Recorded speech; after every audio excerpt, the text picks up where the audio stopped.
Goeienaand gemeente. Baie welkom by ons Pinksterdienste wat ons nou hou hierdie week na afloop van ons Pinksterfees wat ons Sondag hou het. Dit is my so lekker om saam met julle vanaand te kuier. Dankie dat jy my innooi in jou huis in.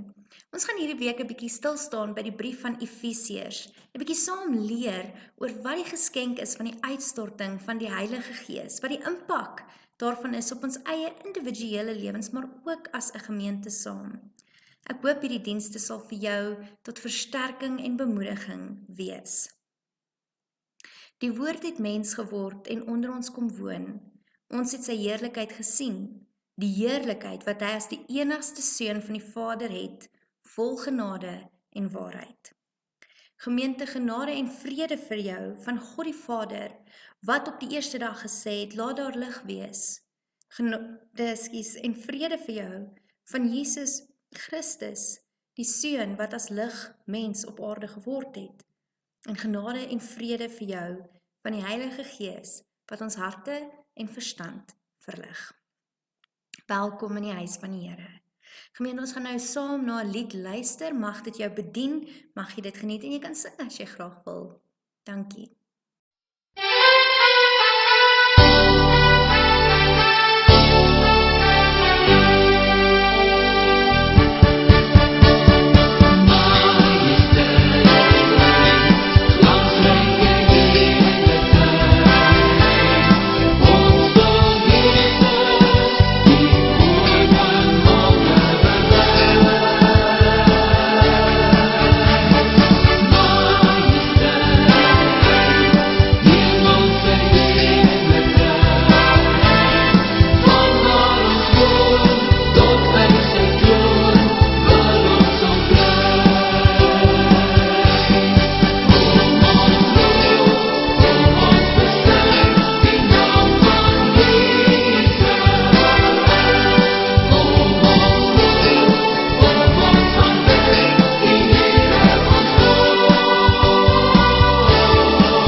Dankie gemeente. Ons lees dan nou saam uit Efesiërs uit. So as jy graag wil, kan jy saam met my daarin blaai.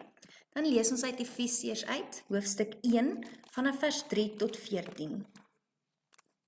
In my Bybel is dit op bladsy 251. Lof aan God vir sy genade. Aan God die Vader van ons Here Jesus Christus kom al die lof toe. Hy het ons in Christus geseën met al die seëninge van die Gees wat daar in die hemel is. So het hy, nog voordat die wêreld geskep is, ons in Christus uitverkies om heilig en onberispelik voor hom te wees. In sy liefde het hy ons volgens sy genadige beskikking toe ook al daarvoor bestem om deur Jesus Christus kinders te wees. Daarom moet ons God prys vir sy wonderlike genade wat hy in die geliefde vrylik aan ons geskenk het. Deur die bloed van sy seun is ons verlos en is ons oortredinge vergewe kragtens die ryke genade van God, wat hy in al sy wysheid en insig so oorvloedig aan ons geskenk het. Hy het kragtens sy besluit en voorneme die geheimenis van sy wil aan ons bekend gemaak, en dit deur Christus tot uitvoering gebring op die tyd wat hy daarvoor bepaal het. Sy bedoeling was om alles wat in die hemel en alles wat op die aarde is onder een hoof te verenig, naamlik onder Christus. Deur Christus het ons deel geword van die volk van God, soos hy dit vooruit al bestem het. So het hy hom dit voorgeneem, hy wat alles laat gebeur volgens sy raadsbesluit. Daarom moet ons die eerstes wat ons hoop op Christus gestel het, die grootheid van God prys. Deur Christus het ook julle deel geword van die volk van God, toe julle die waarheid wat aan julle verkondig is, die evangelie van julle verlossing gehoor en tot geloof gekom het. In Christus het die Heilige Gees, wat deur God beloof is, julle as die eiendom van God beseël. Die Heilige Gees is die waarborg dat ons ook verder sal ontvang wat God beloof het, wanneer hy almal wat aan hom behoort volkome sal verlos. Daarom moet ons sy grootheid prys. Ons lees dan net tot sover. Gemeente, hierdie is vir my altyd 'n ongelooflike stuk poesie. Dit is pragtig aan mekaar gesit. Die gedagtes is net so teologies versterkend. Dit is 'n teks wat ons lees en dan net weer opnuut onthou wat God vir ons doen, wie hy is, hoe ongelooflik getrou hy is. En is dit ook wat Paulus graag wou bereik, is om absoluut vir God te eer. Hierdie teks is 'n hoogtepunt wanneer dit by ons Pinkstervieringe kom, om net stil te staan vir daai oomblik en te sê, Here, ek is in totale verslaandheid, asemberowend. Here, hoe groot is U? Dit is waar ons stil staan. Hierdie boek Efesiërs is nog lank geken as een van die juwele van die geskrifte wat ons kry in die Nuwe Testament, wat Paulus natuurlik geskryf dan nou gedikteer het.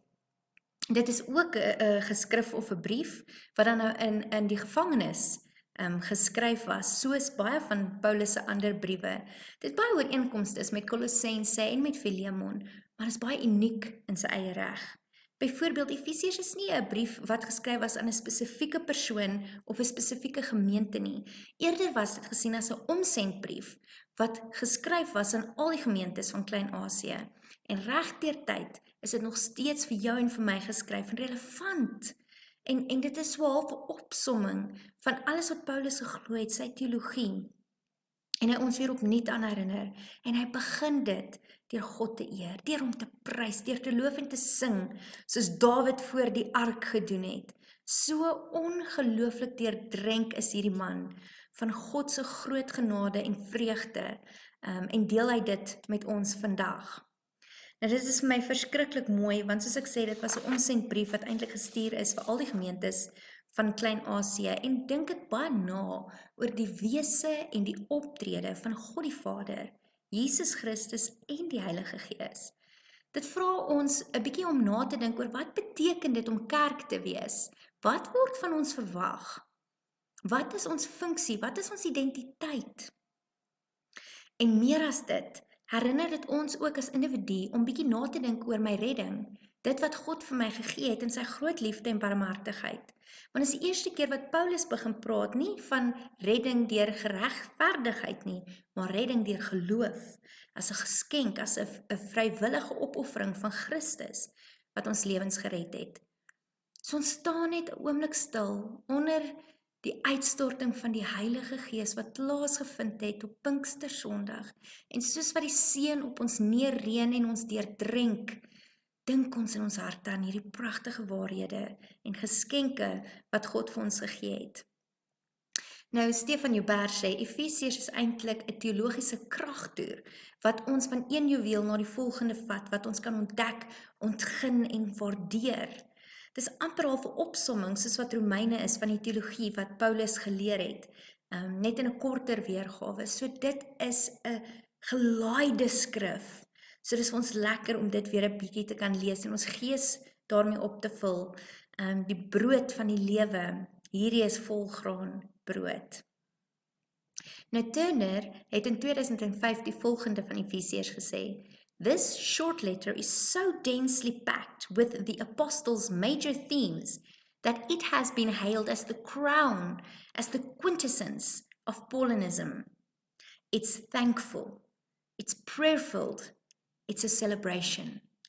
En dis my hoop vir ons vanaand, soos wat ons hierdeur leer, dat ons in ons Pinksterfeesviering die Here sal eer, deur gebed, deur opregtheid, deur dankbaarheid. Nou hierdie teks, soos ek sê, is 'n hoogtepunt na ons Pinksterfeesvierings, want dit herdenk die feit dat die beloftes wat Christus gemaak het in vervulling gebring is. Ons het dit ontvang, dit is gegee, dit is reeds vir ons gegee, ons het dit. Dit is nie iets waarvan ons hoef te wag nie, dit is nie iets wat ons beloof is en eendag gaan dit so wees nie. In die dag wat Pinkster plaasgevind het, die uitstorting van die Gees, het die hemele oopgemaak, het die Here sy voorraadkamers oopgemaak en al die seën oor die mens uitgestort, soos hy beloof het hy gaan, in Jesus Christus. Soos hy vir ons gesê het, alles wat hy ons beloof het, het hy toe nou in Christus vervul en vir ons gegee. En nie net dit nie, hy het ons nie net hierdie goeders individueel geskenk nie, maar ons as 'n gemeente saamgevoeg, en dit daar is die groot krukspunt, die hoogtepunt, die verandering, is dat ons nie meer alleen is nie. Ons lewe nie alleen 'n lewe nie. God het ons gemaak in relasie tot mekaar, en deur die Gees bind hy ons nou geestelik aan mekaar. Hy gee vir ons liefde, geduld, genade. Hy gee vir ons 'n familie. Hy gee vir ons sy tuiste hier op aarde. Om deel te wees van hom is om deel te wees van mekaar. En hy leer ons hoe om as hierdie familie te funksioneer. Hy leer ons hoe om te wees, wat om te doen, wat ons punt is, ons funksie is, ons identiteit is. Hy seën ons om deel te word van sy groot verlossingsplan. Nou die Gees is die voorspraak en dit is die waarheid. En dit leer ons juis van Jesus Christus en wie Jesus is, wat Jesus vir ons kom doen het, wat dit vir ons beteken. Dit sny deur enige dwaallering. En dit beteken dat ek en jy weer opnuut vernuwe word as mense. Ons ontvang die redding so suiwer, soos wat dit is. En nie net dit nie, maar omdat ons die Gees ontvang, is ons deel van hierdie vernuwing van ons menswees, maar ook die vernuwing van die skepping. En wat 'n voorreg is dit nie, om dit te kan aanskou, God se handewerk te kan sien, en daarvoor te kan bid en deel daarvan te kan wees. Dit alles is waarvoor Paulus God dank in een lang sin. Dis die een ding van hierdie stuk wat ons nou gelees het. In die oorspronklike teks is dit een lang sin. So Paulus begin deur te sê, Here, ek is so dankbaar.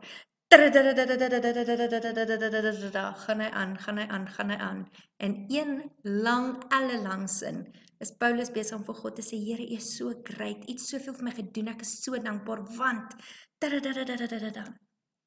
die formaat waarin dit gedoen word is ook pragtig, want dit is die formaat van een van die liturgiese gebede wat hulle in die sinagoges gesing het daardie tyd, 'n BRK-gebed, 'n gebed wat absoluut net daar is vir danksegging, is wat hier gebruik word vir Paulus om God se eer te besing en om vir hom dankie te sê.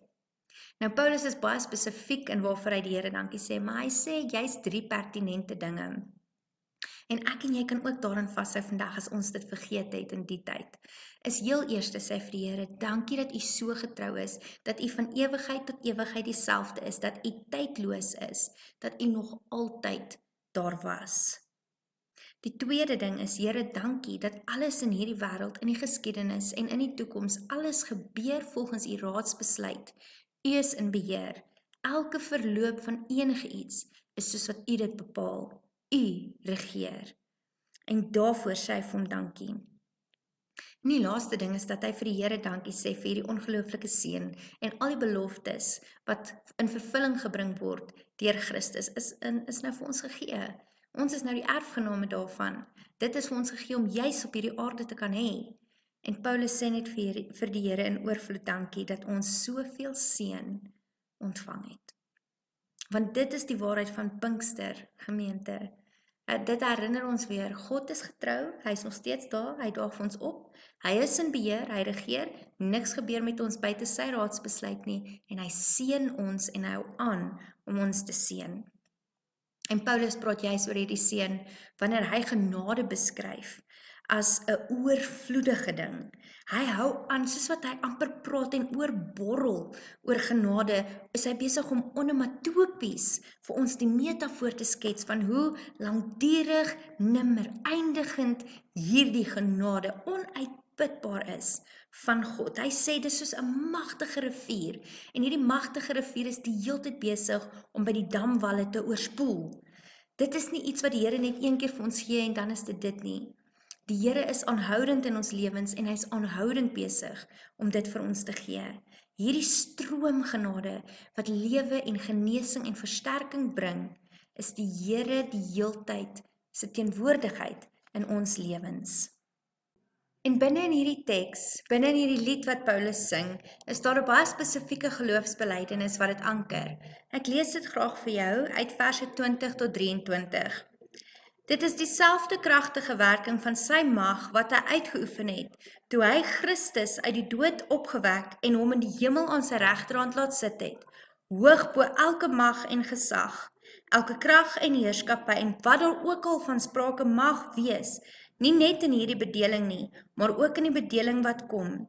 Ja, aan hom het God alles onderwerp, hom bo alles verhef en hom aangestel as hoof van die kerk. Die kerk is sy liggaam, die volheid van hom, wat alles in almal vervul. Dit is wat Paulus geglo het en dis wat Paulus gevier het. En ek hoop dit bemoedig jou ook gemeente, dat ons dit ook vier. Dat ons weet God is derentyd dieselfde, hy sal vir ons opdaag. En al die seëninge gee hy vir ons, juis sodat ons tot seën vir ander mense kan wees. Dit is God se droom vir ons, dit is God se droom vir die gemeente, is om geseën te wees, sodat ons tot seën vir ander mense kan wees. Om in hom verbind te wees en met mekaar, om hom lief te hê en ons naaste soveel soos onsself. Pinkster was die ommekeer van die verdeling wat by Babel plaasgevind het, sodat ons eensgesind onder een hoof verenig kan wees as liggaam van Christus, as sy kerk en as sy gemeente. Mag ons dit onthou, wanneer ons die opdrag waarmee Christus ons gelos het, tot uitvoering bring, deur die leiding en die krag van die Gees. Ons lees dit in Handelinge 1. Dit is nie vir julle om die tyd en omstandigheid te weet wat die Vader in sy eie mag bepaal het nie, maar julle sal krag ontvang wanneer die Heilige Gees oor julle kom, en julle sal my getuies wees in Jerusalem, sowel as in die hele Judea en in Samaria, en tot in die uithoeke van die wêreld. Amen.